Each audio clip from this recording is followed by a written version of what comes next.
இப்போ விசில் அடித்தது வந்து சொல்கிறாரு, விசில் அடித்தது வந்து தப்புன்னு சொல்லி இப்படி வான் பண்ணுறதை நம்ம பார்த்துருப்போம். விசில் அடிக்கும்போது விசில் அடிக்க தப்பு. இப்போ விசில் சின்னமே கொடுத்துட்டாங்க உங்கள் நண்பருக்கு, என்ன பண்ணுவார்? தெரியாமல் கேட்கும், நியாயமாக கேட்கணும் இல்லையா? உங்கள் நண்பர் தானே, எப்பவுமே நல்லது தான் நினைக்கணும்னு நினைப்பீங்க. யாருக்கு? அவர் தான் சொன்னார் வார்த்தையை, எப்பவுமே நான் விஜய்க்கு நல்லது தான் நினைப்பேன்னு சொல்லிட்டேன்.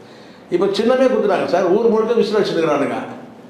அப்போ என்ன பண்ணுவீங்க சார்? நண்பர்களுக்கு வார்த்தை சொல்கிறது இது இயல்பு சார். சார் நான் அதை சொல்லலை சார். எதுக்கு நான் என்ன சொல்கிறேன்னா, சில ரசிகர்கள் ஆர்வப்பாளர்லாம் இருப்பாங்க தான், நீங்கள் ஒழுங்குபடுத்த வேண்டியதான், நான் இல்லை சொல்ல. ஆனால் அதுக்கு எப்போவுமே வந்து ரசிகர்களை வந்து ஏதோ வேண்டாத பொருள் மாதிரியே அவங்கள ட்ரீட் பண்ணுறது எப்படி நியாயமாக இருக்கும்? கண்டிப்பாக கண்டிப்பாக சார். நீங்கள் செல்ஃபி எடுத்தால் கோவம் வரும் உங்களுக்கு, தூரமாக இப்போ வந்து ஃபோட்டோ எடுத்தாலும் கோவம் வரும். எல்லாத்துக்குமே நீங்கள் ரசிகர்களை ரொம்ப ரொம்ப கீழ்த்தரமாக அப்படி நினைக்கக்கூடாதுல்ல.